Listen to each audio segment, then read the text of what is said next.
شام کے سابق صدر بشار الاسد نے شام سے فرار ہونے کے اپنے منصوبے کو خفیہ رکھا۔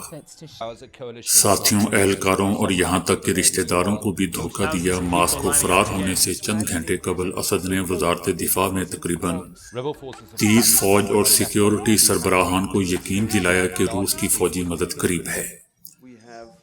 بریفنگ میں موجود ایک کمانڈر کا کہنا ہے کہ انہوں نے زمینی افواج پر زور دیا کہ وہ اپنی پوزیشنیں برقرار رکھیں۔ 7 دسمبر کو اسد نے اپنے آفس مینیجر کو بتایا کہ وہ گھر جا رہا ہے، لیکن اس کی بجائے ہوائی اڈے پر چلا گیا۔ اسد نے اپنے میڈیا ایڈوائزر کو بھی فون کیا اور ان سے کہا کہ وہ انہیں تقریر لکھنے کے لیے ان کے گھر آئیں۔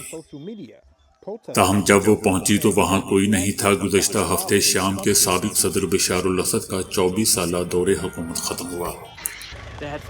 اس کے ساتھ ہی ان کے خاندان کی نصف صدی سے زائد عرصے کی حکمرانی بھی اختتام کو پہنچی۔ ملک سے فرار ہونے سے بشار الاسد کی سرگرمیاں کیا تھیں اور وہ کس طرح فرار ہوئے؟ ان کے قریبی ساتھیوں کا کہنا تھا کہ بشار الاسد نے شام سے فرار ہونے کے اپنے منصوبے کے کسی کو بھی کانوں کان خبر نہ ہونے دی۔ بشار الاسد حکومت کے آخری واقعات سے آگاہی رکھنے والے لوگوں کے حوالے سے بتایا گیا ہے کہ شامی صدر نے اپنے معاونین، اہلکاروں اور رشتہ داروں کو مکمل طور پر اندھیرے میں رکھا۔